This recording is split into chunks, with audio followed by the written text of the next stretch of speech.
ഈശോയിൽ സ്നേഹം നിറഞ്ഞവരെ, യോഹന്നാൻ അപ്പോസ്തലൻ്റെ സുവിശേഷം 3-ാം അധ്യായം അതിൻ്റെ 36-ാം വാക്യം.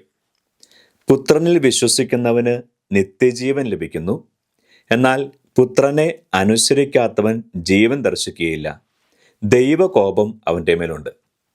നമ്മൾ വളരെ ശ്രദ്ധയോടെ മനസ്സിലാക്കേണ്ട ഒരു ദൈവത്തിൻ്റെ വചനമാണിത്.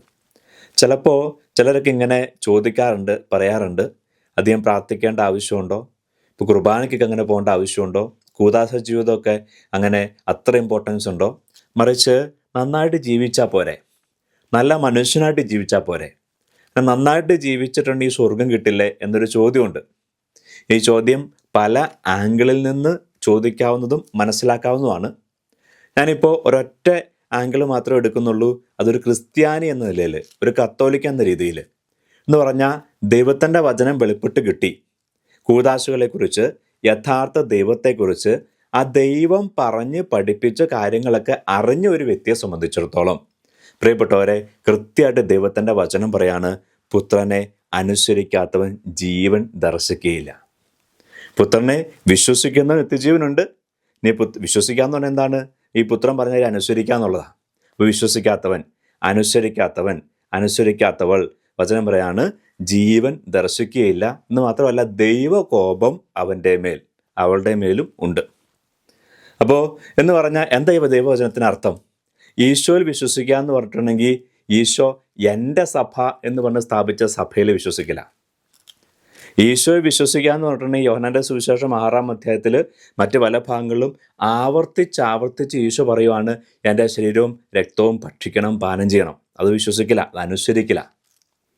ഈശോ വിശ്വസിക്കുക എന്ന് പറഞ്ഞാൽ, ഞാനാണ് വഴി, എന്നിലൂടെ നടന്നിട്ടുണ്ടെങ്കിൽ പിതാവ് ഒരുക്കിയ ഭവനത്തിൽ എത്തിച്ചേരും എന്ന് പറയുന്നത് വിശ്വസിക്കലും അനുസരിക്കലുമാണ്.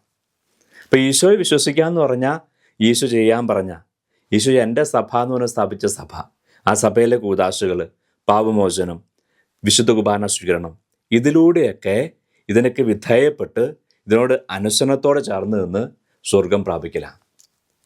അപ്പോൾ കൃത്യമായിട്ട് ഈശോ തന്നെ പറയുവാണ്, ഇതാ പുത്രനിൽ വിശ്വസിക്കുന്നവന് ആണ് നിത്യജീവനുള്ളത്, പുത്രനെ അനുസരിക്കാത്തവന് ജീവനില്ല, ദൈവകോപം അവൻ്റെ മേൽ ഉണ്ട്.